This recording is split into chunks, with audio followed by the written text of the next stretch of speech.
avec pharmacie, matériel de radiologie, cabinet dentaire, salle d'opération, mais aussi un salon de coiffure, une salle de sport, une bibliothèque, une imprimerie, un studio de télévision. Oui, je vous assure. Et what's up les bergers, bienvenue dans cette nouvelle vidéo où cette fois-ci nous allons parler du croiseur nucléaire lance-missile Kirov. Alors si vous n'avez pas vu la précédente vidéo qui en parle un tout petit peu, c'est-à-dire la flotte de surface russe, je vous invite promptement à aller la voir et elle est disponible dans la description. Et comme d'habitude, je vous mets la timeline dans la vidéo pour aller directement à la partie qui vous intéresse. Allez, c'est parti. Une conception lente et hésitante, une naissance longue et laborieuse, une carrière courte et sans gloire, c'est ainsi que l'on pourrait résumer le développement, la construction et le service actif du plus gros bâtiment de surface de la guerre froide, du croiseur le mieux armé de la marine soviétique. Car si le Kirov n'en a pas fait la démonstration, il a été conçu pour répondre à toutes les menaces qu'il aurait pu rencontrer en mer, s'attaquer à tous les types de cibles et affronter victorieusement tous ses adversaires. 1945, la Seconde Guerre mondiale se termine avec, sur le plan naval, un constat simple et évident pour tous. Le cuirassé a laissé sa place de capital ship au porte-avions. Autrement dit, le cœur d'une flotte moderne ne doit plus maintenant être constitué de grands bâtiments blindés armés de canons de fort calibre, mais de ponts plats, couverts d'avions bombardiers et ou de torpilleurs. Un autre constat est l'apparition au cours du conflit d'une arme nouvelle, le missile. Cet engin, explosif, autopropulsé et guidé, en est encore à ses débuts, mais les expérimentations allemandes et américaines entre 1943 et 1945, oui parce que les Américains eux aussi se sont amusés à tester, ont été prometteuses, et les Amirautés s'attendent à ce qu'à moyen terme, le missile remplace le canon, que ce soit dans le rôle anti-navire, anti-aérien ou même de frappe contre des objectifs terrestres. Cela étant, à la sortie de la guerre, la transition technologique de la marine soviétique vers une flotte moderne est problématique, car elle ne possède ni cuirassé ni porte-avions. Staline, ayant une conception très peu novatrice du rôle de sa flotte, il écarte tout projet immédiat de porte-avions. Et je vous invite vraiment à aller voir ma vidéo, non j'insiste pas. Et met l'accent alors au début des années 1950 sur la construction d'une grande flotte de combat conventionnelle, organisée autour de nouveaux croiseurs de bataille, classe Stalingrad, et croiseurs lourds, classe Sverdlov. Il n'est pas prévu que ces bâtiments soient armés de missiles, une arme à laquelle l'URSS s'est pourtant intéressée très tôt pour ses forces terrestres, mais pas pour sa marine, car l'intégration sur un navire de combat pose encore bon nombre de problèmes techniques. La flotte russe est alors en passe de rater la transition canon-missile, lorsque Staline décède opportunément.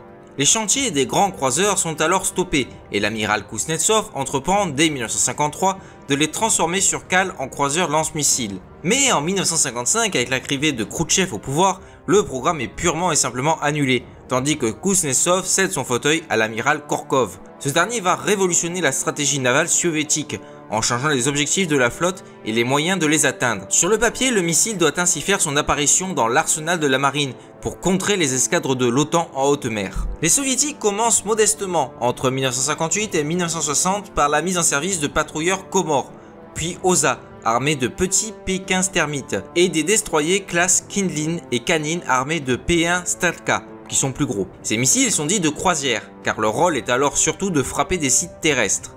Cependant, à la même époque, Khrouchtchev délègue la mission du bombardement stratégique à une nouvelle organisation indépendante, les forces des missiles stratégiques du RSS. La marine se voit donc retirer le développement des missiles balistiques, et de ceux à moyenne portée, mais elle réussit néanmoins à conserver la responsabilité de certains programmes, en redésignant ces missiles de croisière en armes anti-navires. Leur rôle ne sera donc plus dorénavant le bombardement de sites terrestres, mais la chasse au groupe aéronaval de l'OTAN, une cible hautement prioritaire puisque les porte-avions occidentaux sont vecteurs de l'arme nucléaire. Dans cette optique, dès le milieu des années 50, l'amirauté soviétique envisage de construire de grands bâtiments de surface armés de missiles. Ces navires hauturiers doivent posséder un très grand rayon d'action afin de patrouiller plusieurs mois dans différents océans de la planète, et c'est pourquoi la marine jette son dévolu sur une propulsion nucléaire. Fin août 1956, le concept est avalisé par le Conseil des ministres du RSS. À l'origine, il est prévu que le programme donne naissance à deux types de bâtiments. Un croiseur lance-missile anti-navire, le Project 63, conçu par le bureau d'études TSKB-17, et un croiseur de défense anti-aérienne, le Projet 81 de TSKB-16, tous deux équipés d'un réacteur devant leur permettre d'atteindre 32 nœuds de vitesse de pointe. Début 1957, Korkov annule cependant le Projet 81, ou plutôt le fusionne avec le Projet 63, dont de nombreuses variantes sont alors à l'étude, avec 18 ou 24 missiles, P6 ou P40, avec des missiles P20 en cours de développement, etc. Toutefois, le développement prend beaucoup de retard. car il faut aussi concevoir le réacteur. En 1958, les études préliminaires ne sont toujours pas finalisées et il devient évident que la tête de série ne pourra pas être livrée en 1961 comme initialement prévu. De plus, ce déplacement ne cesse d'augmenter et avec lui le coût du bâtiment, car les missiles et les réacteurs sont lourds et volumineux. Les soviétiques prévoyaient au départ en construire autant d'exemplaires que les américains, à la ligne de sous-marins nucléaires lanceurs d'engins, soit une quarantaine.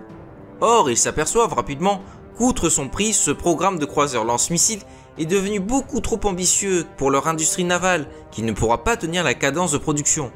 De plus, aucun bâtiment anti-aérien à long rayon d'action n'existe pour écorter ces capital ships de l'océan, où ils seraient donc à la merci des task force aéronavales de l'OTAN.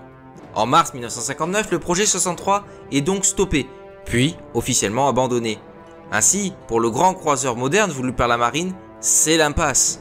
Par ailleurs, en 1959 toujours, l'URSS met en service le premier navire à propulsion nucléaire au monde, le brise-glace Lénine, équipé de 2 réacteurs OK-150.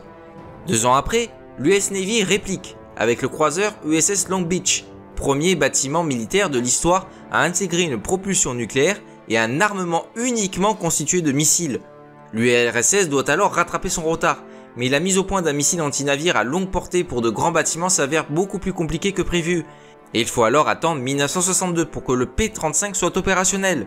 Il arme alors les 4 croiseurs lance-missiles du Project 58 Gronzi, développé à partir de 1956 pour emporter un puissant armement, 24 missiles anti-aériens et 16 autres anti-navires. Ces bâtiments sont modernes, mais encore relativement petits et leur propulsion est conventionnelle et non nucléaire, ce qui limite aussi leur rayon d'action.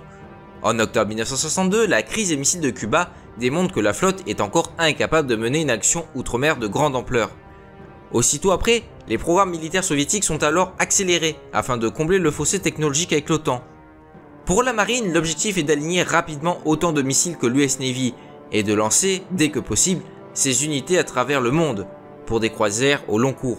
Pour ce faire, les soviétiques cherchent à s'adapter à l'évolution de la menace qui, dans les années 60, est clairement double, avec d'une part les porte-avions et de l'autre les sous-marins nucléaires.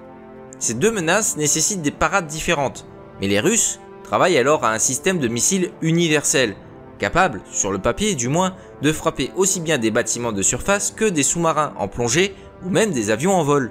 Ils étudient alors la possibilité de l'intégrer sur un gros destroyer à propulsion nucléaire très puissamment armé, le projet 1144 Orlan, spécialisé dans la lutte anti-sous-marine, un arsenal de 60 à 96 missiles, des pièces d'artillerie de tout calibre, surtout anti-aérien, des affûts lance-torpilles et lance-roquettes et même un hélicoptère sans pilote. Ouais, déjà à cette époque. Tout cela pouvant être difficilement accueilli sur une coque de 8000 tonnes. Les ingénieurs ont l'idée d'en déporter une partie, l'armement anti-aérien surtout, sur un navire d'escorte, projet désigné parfois le projet 1165 Fugace.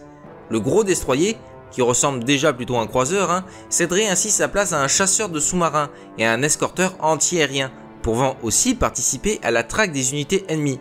Ce concept de couple est intéressant, mais non réalisable en l'état. Là où avant il aurait fallu 35 à 40 croiseurs, il faudrait maintenant un nombre doublé de coques, mais certes plus petit, chose impossible pour l'économie russe. Notons que ce concept de grand bâtiment ASM débouchera finalement dans les années 60, après bien des aléas comme d'habitude, sur les croiseurs porte-hélicoptères du projet 1123 Condor, ou alors la classe Moskva pour l'OTAN. Je suis déjà à 11 minutes quoi, j'ai même pas encore attaqué le Kirov. Bon, et là vous êtes en train de me dire, t'es bien marrant mais le Kirov il est où dans tout ça? Eh ben je vais y venir. En 1967, la destruction du destroyer israélien Eliat par des patrouilleurs lance-missiles égyptiens interpelle les spécialistes qui considèrent alors que les missiles anti-navires lancés depuis des bâtiments de surface peuvent être des armes finalement aussi efficaces, voire plus que des missiles air-surface ou les sous-marins.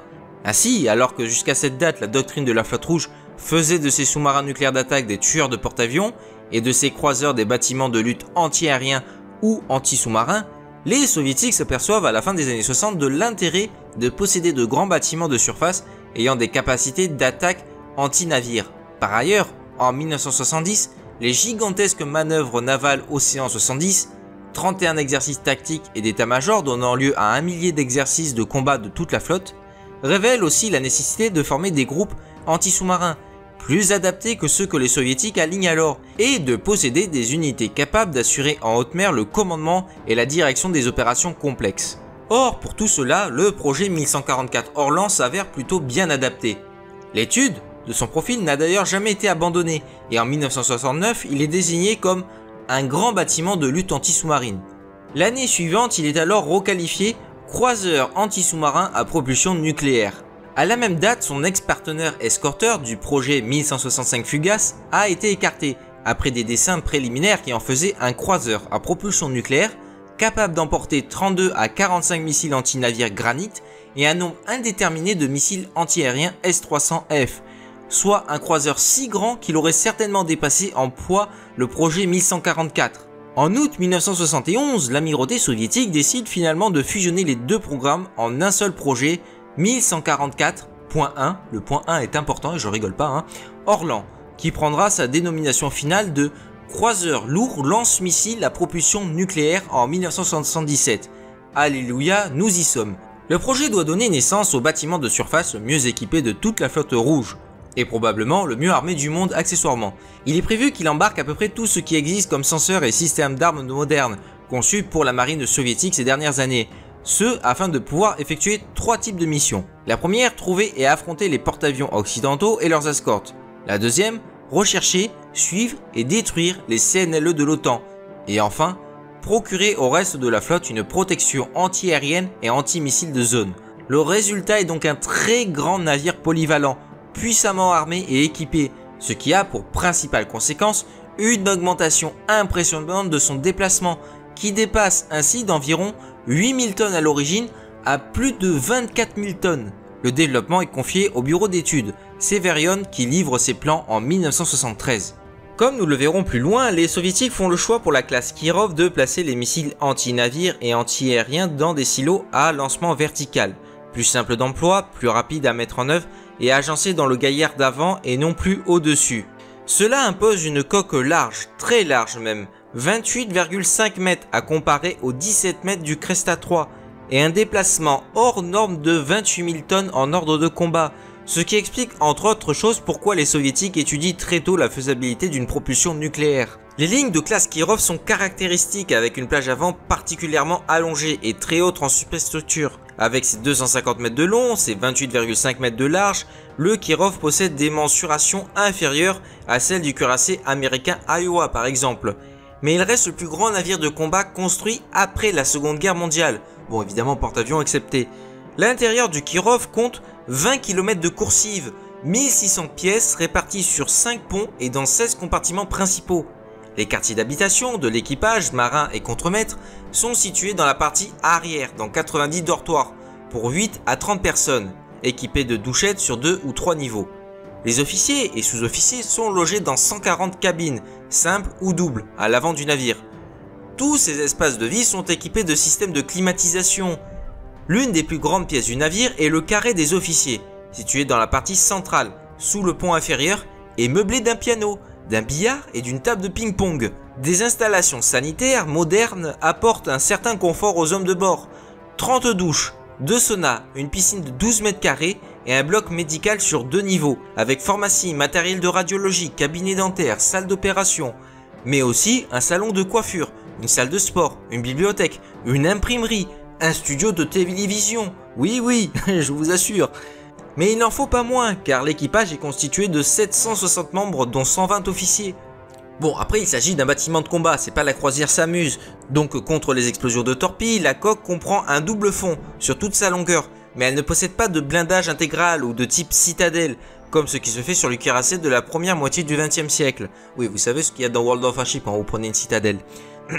Ce n'est d'ailleurs plus contre des obus de gros calibre qu'il ne faut protéger le Kirov, mais contre des missiles, ce qui nécessite des solutions techniques différentes et bien plus avancées.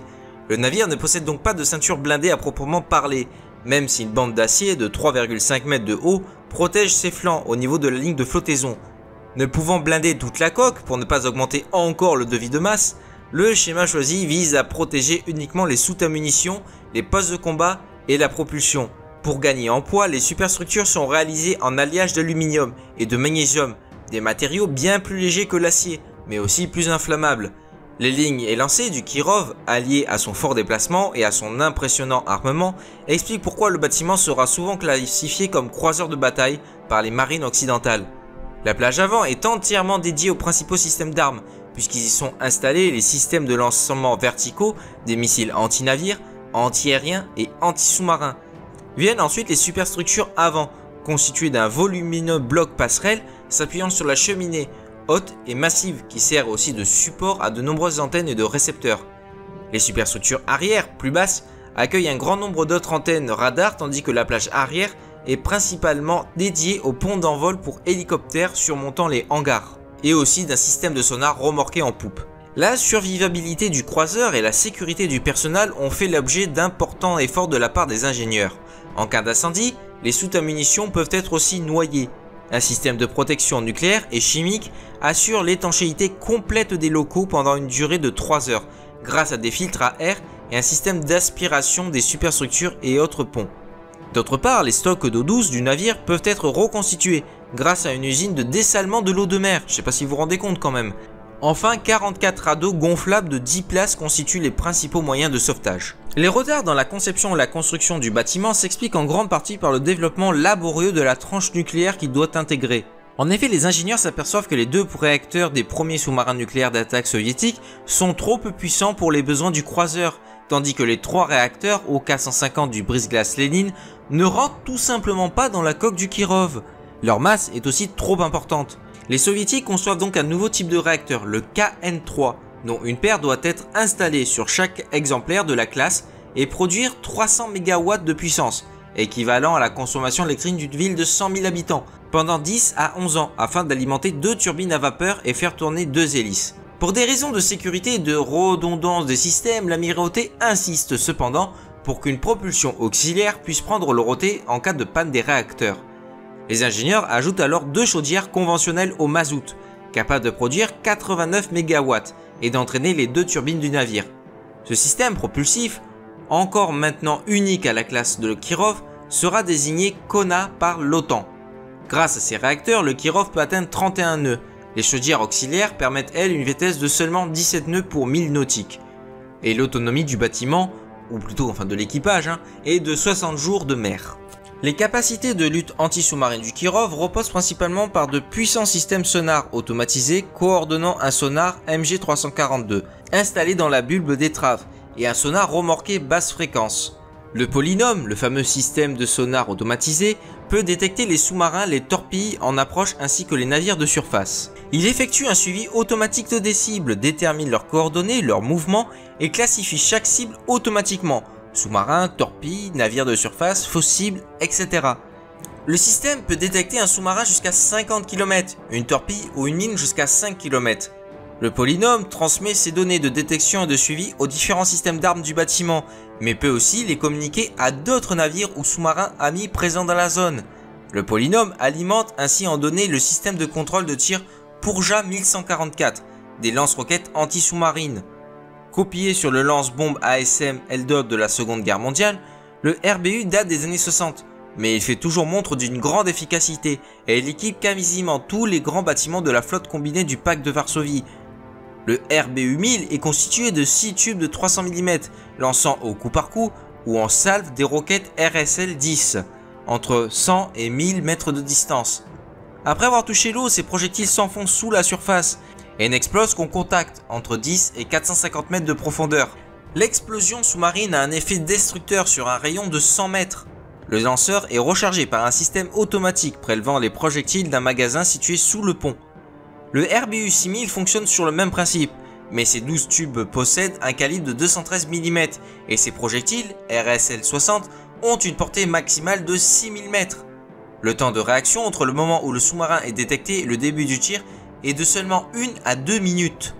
Le Kirov dispose aussi de 2 sonars MG7, dits anti-saboteurs, c'est-à-dire conçus pour détecter l'approche d'hommes-grenouilles à faible distance de la coque.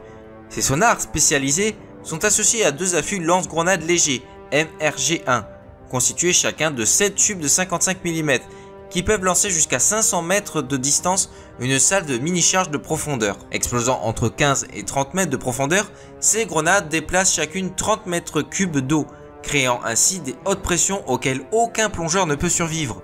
2 affûts lance-torpilles quintuples PTA 53 1144 sont ainsi disposés sous et de part et d'autre des superstructures arrière Ils peuvent lancer des torpilles type 53-65K AR, autoguidées grâce à leur système de guidage acoustique actif avec suivi vertical de sillage. Ces dernières peuvent atteindre 19 km avec une vitesse maximale de 43 nœuds. Cependant, le principal système de lutte anti-sous-marin du Kirov est le complexe anti-navire URPK-3 Metel, conçu dans les années 60 en réponse aux missiles anti-sous-marins ASROC de l'US Navy. Le Metel fonctionne de la même manière. Le navire lanceur tire un imposant missile de croisière, porteur d'une torpille acoustique, dans la direction approximative de son objectif. Il le téléguide de façon à ce qu'il vole à 400 mètres d'altitude et jusqu'à 1500 mètres de la cible. Puis, il envoie une commande de largage afin de lâcher la torpille. Cette dernière plonge et procède à la recherche du sous-marin ennemi jusqu'à 500 mètres de profondeur, si nécessaire et en totale autonomie. Opérationnel à partir de 1969, le Metel est alimenté en données soit par la suite sonar Polynôme, soit par des plateformes déportées, telles que des bois de sonar ou des hélicoptères. Le système est constitué d'une paire de tubes lanceurs CT-106 positionnés horizontalement sur un affût rotatif à l'avant du navire. Chacun de ces îlots contient un missile 85RU à propergol solide, sous lequel est alors fixée une torpille AT-2UM. Une fois en l'air, le missile parcourt 5 à 50 km à 400 mètres d'altitude, dans la direction estimée de sa cible. Il est alors guidé par le radar de conduite de tir MR212 Mousson, dont les deux antennes sont installées l'une en dessous de l'autre devant le bloc passerelle, puis par son autodirecteur. Arrivé à moins de 1500 mètres de la cible, le missile largue la torpille dont la chute dans l'eau est ralentie par un parachute. La torpille s'enfonce alors en effectuant une recherche circulaire à 23 nœuds grâce à son propre système de guidage acoustique. Lorsque la cible est précisément localisée, la torpille fonce sur elle à 40 nœuds et explose. Sa portée est de 8 km et elle peut descendre jusqu'à 400 mètres. Le Metel a l'immense avantage sur les lance-roquettes de la famille RBU de ne pas exposer le Kirov, à portée des torpilles de sa cible, et ainsi d'être bien plus précis. Enfin, le Kirov reçoit 3 hélicoptères Kamov Ka-25TS. Ces appareils à rotor contrarotatif ne sont pas dédiés à la lutte anti-sous-marine à proprement parler et ne doivent donc pas être confondus avec le Kamov Ka-25PL, version la plus courante de cet hélicoptère à l'époque. En effet, le Ka-25TS sert de désignateur de cible au-delà de l'horizon pour guider les missiles à mi-course lorsque ces derniers dépassent la portée des radars du bâtiment. Le Ka-25TS peut patrouiller jusqu'à 200 km du navire. À partir de ce point, guider un missile sur encore 250 km, donnant ainsi à ce dernier une portée maximale de 450 km. La protection antiaérienne du Kirov est identique à celle des croiseurs de classe Slava. Elle repose en particulier sur les systèmes embarqués S-300F, constitués de 12 silos à lancement vertical B-203A, chacun d'eux renfermant un lanceur rotatif pour 8 missiles, soit un total de 96 missiles, tous stockés sous le gaillard avant. Et ils ont une portée de 7 à 75 km et peuvent atteindre Mach 4. En outre, leur précision leur permet, dans certaines conditions favorables, d'intercepter des missiles de croisière. Les radars de surveillance et d'acquisition top pair leur procurent une cible, puis leur guidage jusqu'à ce qu'elle est assurée par 2 énormes radomes hémisphériques du radar d'engagement 3R41. Ce dernier peut contrôler jusqu'à 12 missiles en vol et suivre 6 cibles simultanément. Le missile est alors éjecté du silo par une charge de poudre et est catapulté à 20 mètres d'altitude.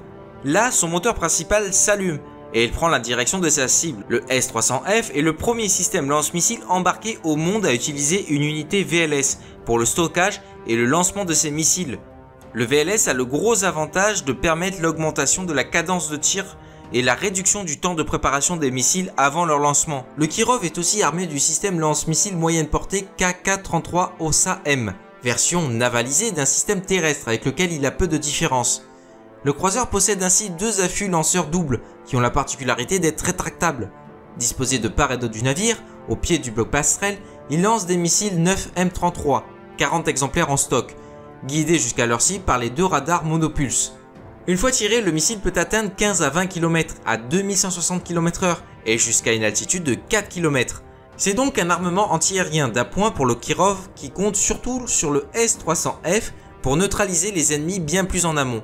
Le croiseur est aussi équipé du système de très courte portée A-123 Wimpel-A. Ce dernier est constitué de 8 petites tourelles automatisées AK-630, chacune armée d'un canon mitrailleur rotatif à 6 tubes de 30 mm et refroidis par eau, pouvant tirer 5000 coups à la minute, mais alimentés chacun par seulement 2000 coups, soit 24 secondes de tir. Ces systèmes d'armes sont capables de toucher un avion à 4000 mètres de distance, ou un missile évoluant entre 1000 et 1500 mètres. Les projectiles s'autodétruisent une fois atteint une distance de 5000 mètres. Notons enfin pour clore la partie sur les équipements antiaériens la présence de 2 lance-leurres antimissiles ZIF 121 pour le système de leurrage PK2M. Associés au système de contrôle de tir, Terticia, ces lanceurs doubles peuvent tirer toute une variété de leurres, 6 types différents en 1985. 200 leurres de calibre de 152 mm sont stockés sous chaque lanceur, ce qui prend beaucoup de place et explique que seules les grandes unités de la marine soviétique en sont pourvues. La principale arme destinée à affronter les bâtiments de surface du bloc de l'Ouest est le P-700 Granit. Il met en œuvre des missiles de croisière à longue portée spécifiquement conçus au cours des années 70, comme tueur de porte-avions.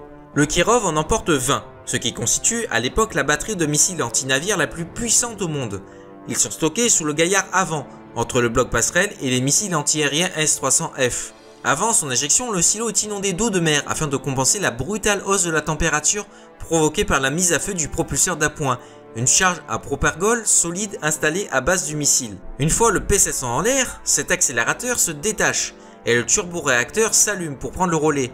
Le missile commence alors une ascension dont l'altitude dépend de la distance à laquelle se trouve la cible. Si cette dernière est éloignée, 100 km ou plus, le P-700 Granit peut grimper jusqu'à 17 000 mètres afin de voler dans une atmosphère raréfiée, ce qui réduit considérablement sa résistance à l'air et donc sa consommation de carburant et augmente par conséquent sa portée, ainsi que le cône de détection de sa tête chercheuse. Le P-700 Granit est dirigé vers sa cible par un ensemble d'équipements radars disposés sur 3 plateformes différentes. Les exercices tactiques et les rapports des services de renseignement soviétiques ayant montré qu'il était préférable de lancer des salves missiles pour avoir une chance de saturer les défenses d'un groupe aéronaval de l'OTAN, le P-700 a été développé pour ce cas de figure. Les attaques en SM appliquent ainsi des tactiques de groupe. De 4 à 8 missiles peuvent échanger des informations, identifier plusieurs cibles, se les répartir et les trier par ordre de priorité en fonction de leur dimension, de leur position, etc. En effet, leur ordinateur de bord contient des bases de données régulièrement mises à jour et portant sur des bâtiments de guerre en service, leur équipement de guerre électronique, les tactiques à privilégier pour les atteindre, etc. C'est impressionnant. Enfin bref, une IA presque avant l'heure. De plus, leur attaque est coordonnée. Une fois la cible principale identifiée, tous les missiles éteignent leur radar actif et descendent à 25 mètres de la surface pour se cacher sous l'horizon radio. Tous, sauf le missile le plus en avant du groupe, qui grimpe au-dessus de l'horizon ratio, afin de mieux repérer l'ennemi et ses évolutions. Ce faisant, il devient lui aussi plus facilement détectable au radar et a donc de grandes chances d'être détruit. Si c'est le cas, il est alors immédiatement remplacé par un autre missile, et ainsi de suite.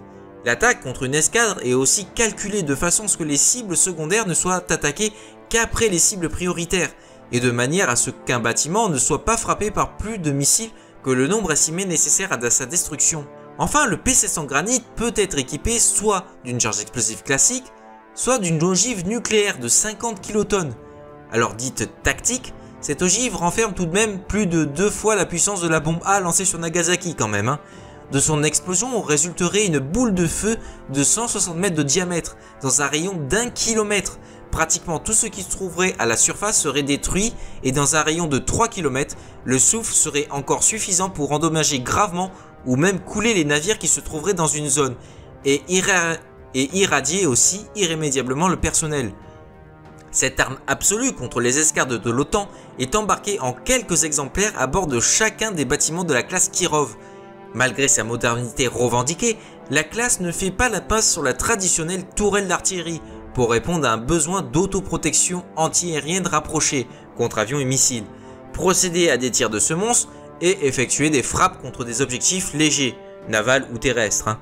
Le Kirov est ainsi armé en plage arrière de 2 tourelles simples AK-100 de 100 mm. Alimentées par 2000 obus, ce sont des pièces automatiques à tir rapide, au canon refroidi par eau et capables de tirer 60 coups à la minute. Le 26 mars 1973, après 4 ans de travaux de conception, le premier croiseur de la classe est officiellement mis sur cale au chantier naval de la Baltique. Le développement se poursuivra encore durant la construction, jusqu'au lancement le 27 décembre 1977. La lenteur du chantier s'explique en grande partie par les difficultés de conception et d'assemblage des réacteurs nucléaires comme nous l'avons vu. Dès juin 1977, la marine décide que les 4 unités suivantes, déjà programmées, seront d'un type amélioré, intégrant diverses modifications matérielles, et formeront alors le projet 1144 point 2. Là c'était point 1, là c'est point 2. Les Kirov s'avéreront extrêmement coûteux. La marine renonce assez tôt à construire les 7 unités prévues à l'origine et lance la production de 4 autres exemplaires. 2 seront commissionnés avant l'effondrement du pays, puis un troisième en 1998, le Pierre le Grand, alors que le dernier croiseur est annulé dès 1990, avant même sa mise sur cale. La tête de classe est baptisée Kirov, en l'honneur de Sergei Minovitch Kossitrov, dit Kirov, un bolchevique de la première heure, proche de Staline et membre du Politburo, et assassiné aussi dans des circonstances un peu obscures en 1934. Mais bon, ça c'est en Russie. Le 30 décembre 1980, le bâtiment est livré à la marine et débute ses essais dans la foulée. Le Kirov intègre ensuite la flotte du Nord, le 6 mars 1981. Son apparition dans l'arsenal soviétique fait sensation à l'ouest, où les Amérotés lui donnent alors le nom de code Balcom 1 ou Baltique Combattant 1. Pour autant, sa carrière sera des plus brèves. Sa première patrouille en haute mer le mène en Méditerranée orientale fin 1983, afin de montrer le pavillon et soutenir les alliés syriens impliqués dans la guerre civile libanaise. En mai 1984, il est hacké lors de l'explosion accidentelle du dépôt de munitions à Severomorsk. Ne pouvant quitter le port sans l'assistance de remorqueurs et devant envisager l'éventualité d'une frappe occidentale, il sécurise alors l'espace aérien de la zone grâce à ses radars et ses missiles anti-aériens et anti-missiles.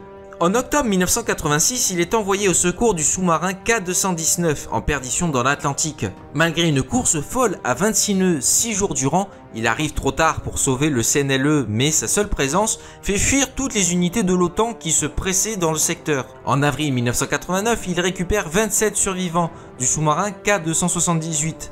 C'est d'ailleurs probablement en forçant ses moteurs, un record de 33,5 nœuds au cours de cette opération de sauvetage, que le Kirov enregistre des dégâts qui engendreront, malgré des réparations coûteuses, des pannes à répétition. En 1990, une fuite de gaz sur l'un des réacteurs KN3 est détectée, ce qui est suffisamment grave pour placer le navire en réserve.